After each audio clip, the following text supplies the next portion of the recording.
Hello everyone, मैं Bhupendra. Geography all paper series में हम 2017 के जो 6 या 5th मार्कर है उन प्रश्नों की हम यहाँ पर चर्चा कर रहे हैं। प्रश्न नंबर 10 है।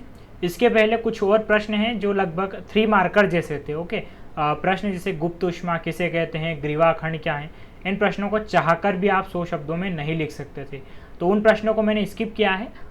जो मेरा नेक्स्ट वीडियो रहेगा जिसके साथ हमारा 6 मार्कर और 5th मार्कर का एंड भी हो जाएगा 2017 का, उन 3 प्रश्नों की मैं नेक्स्ट वीडियो में चर्चा करूंगा। आज मैंने सीधा इस प्रश्न पर जंप किया है और एक बार आप पेपर ज़रूर देखिएगा आप भी कि जियोग्राफी में क्वेश्चन किस प्रकार से पूछे जा रहे हैं और मैं किस प्रकार से करवा रहा हूँ। तो आज जो हमारा प्रश्न है वो है महासागरीय लवणता के 5 नियंत्रक कारकों का वर्णन कीजिए। इसे हम पहले लिखेंगे 100 शब्दों में, देन उसके बाद चर्चा करेंगे इसे 50 में कैसे लिखा जा सकता है।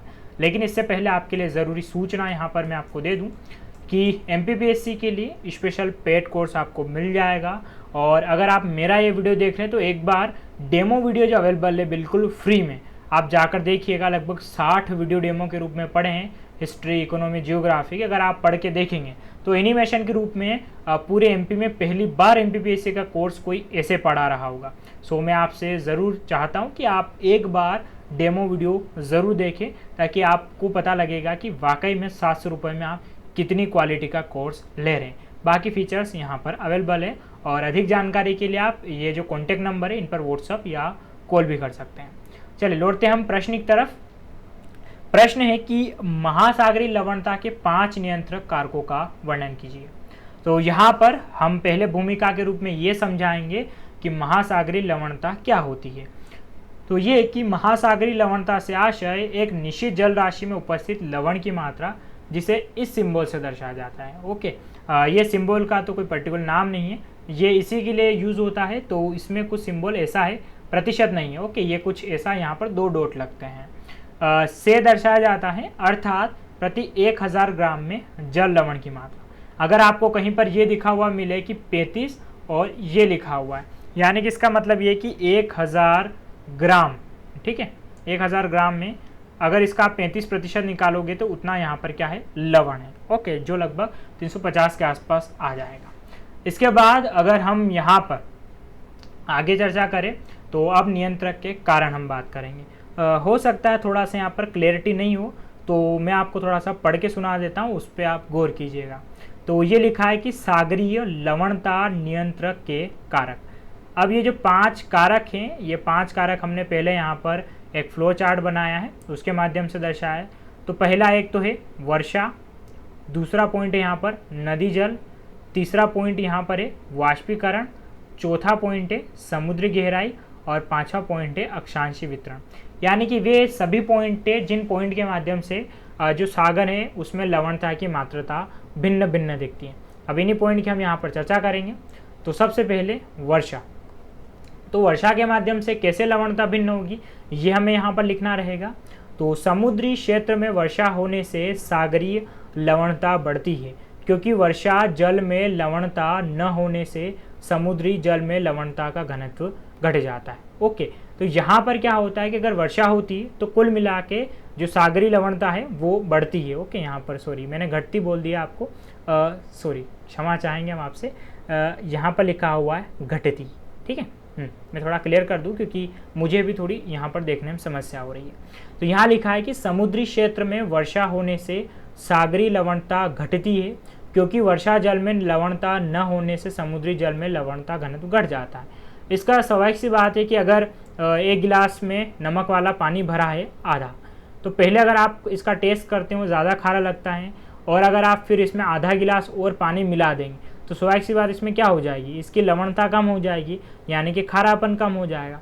वैसे अगर वर्षा होती है तो जब वर्षा ऊपर से समुद्र में गिरती है तो वर्षा के पानी में कोई लवणता नहीं होती, तो स्वाभाविक सी बात है वो जब समुद्र के पानी में जाती है तो यहाँ पर स्वाभाविक सी बात है गिलास वाला कॉन्सेप्ट काम करता है और समुद्री जल की जो लवणता है वो घट जाती है। ओके, तो ये दूसरा पहला पॉइंट आपको समझ में आया होगा। दूसरा है नदी जल। तो नदियों के जल समुद्र में मिलने से तटीय क्षेत्रों में लवणता कम होती है। तो स्वाभाविक सी बात है, आपको पता है कि नदी का जल कोई खारा नहीं होता, वो मीठा ही होता है, और अगर ये जाकर समुद्र में मिलेगा तो जो समुद्र का तटीय स्तर है वहाँ पर लवणता कम होगी। ओके, समुद्र में तो कम नहीं कर पाएंगे क्योंकि नदियों का जल इतना नहीं होता है, लेकिन जो तटीय क्षेत्र होगा इस वाले तटीय क्षेत्र में जो सागरीय लवणता वो क्या हो जाएगी, कम हो जाएगी। तीसरा पॉइंट है वाष्पीकरण। तो वाष्पीकरण का मतलब यहाँ पर हम बताएंगे कि निम्न वायु दाब की स्थिति में वाष्पीकरण प्रायः मीठे जल का ही होता है, जिससे समुद्री जल में लवणता घनत्व बढ़ता है। तो स्वाभाविक सी बात है, अगर मैं वही वाली बात आपको बताऊं कि ये कोई गिलास है और अगर इस गिलास में, ठीक है, नमक वाला पानी भरा है और पूरा अगर ये भरा है और अगर आप इसको गर्म करते हैं और इसका वाष्पीकरण होता है, उसके बाद अगर ग्लास आधा रह जाता है तो इसका मतलब जो खारापन है वो बढ़ जाएगा, क्योंकि जो वाष्पीकरण होता है मीठे पानी का होता है, खारा पानी जो है वो इसमें बचा हुआ रह जाएगा। तो सेम कॉन्सेप्ट यहाँ पर वाष्पीकरण का भी काम करता है, जिसमें क्या होती है कि समुद्री जल में लवणता का घनत्व बढ़ता है। ओके, उसके बाद में चौथा पॉइंट है समुद्री गहराई।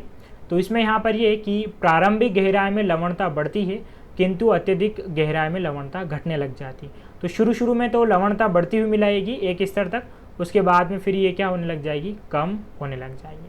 और लास्ट पॉइंट हमारे सामने अक्षांशीय वितरण।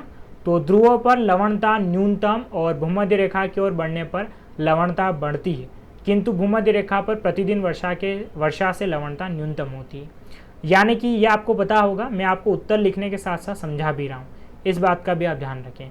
ओके, मतलब ये कि लवणता यहाँ पर ध्रुवों पे सबसे कम होती है, क्योंकि यहाँ पर क्या होता है, ग्लेशियर पिघलते रहते हैं और ग्लेशियर खारे नहीं होते, मीठे पानी के होते हैं। लेकिन यहाँ पर जैसे जैसे इस ओर बढ़ोगे तो लवणता क्या होती, बढ़ती जाती। लेकिन भूमध्य रेखा पर सर्वाधिक होगी ऐसा नहीं है, क्योंकि भूमध्य रेखा पर प्रतिदिन वर्षा होती है, इसलिए भूमध्य रेखा से थोड़ा दूर इस वाले इलाके में क्या होगी, जो लवणता है वो ज़्यादा रहेगी। तो आई होप आपको अंडरस्टैंड हुआ होगा यहाँ पर, यानी कि समझ में आया होगा पूरा। ये जो उत्तर है इसमें हमें सागरीय लवणता के नियंत्रण के कारण बताने थे। तो नियंत्रण से मतलब ये कि उसमें कम ज़्यादा कैसा होता है वही हमें यहाँ पर बताना था। ओके, अगर ये उत्तर 50 शब्दों में लिखने की बारी आती तो इसको आप कैसे लिखते, तो ये वाला पॉइंट आप यहाँ से हटा देते, देन उसके अलावा डायरेक्ट आप पॉइंट यहाँ पर ये जो 5 पॉइंट है, 5 पॉइंट को सीधा लिखते कि वर्षा जल की अधिकता समुद्री जल में लवणता घटती है। फिर दूसरा पॉइंट में नदी का जल समुद्र मिलने पर तटीय में घटती है। मतलब आप डायरेक्ट लिख सकते थे, ज़्यादा डिटेल देने की ज़रूरत भी नहीं थी।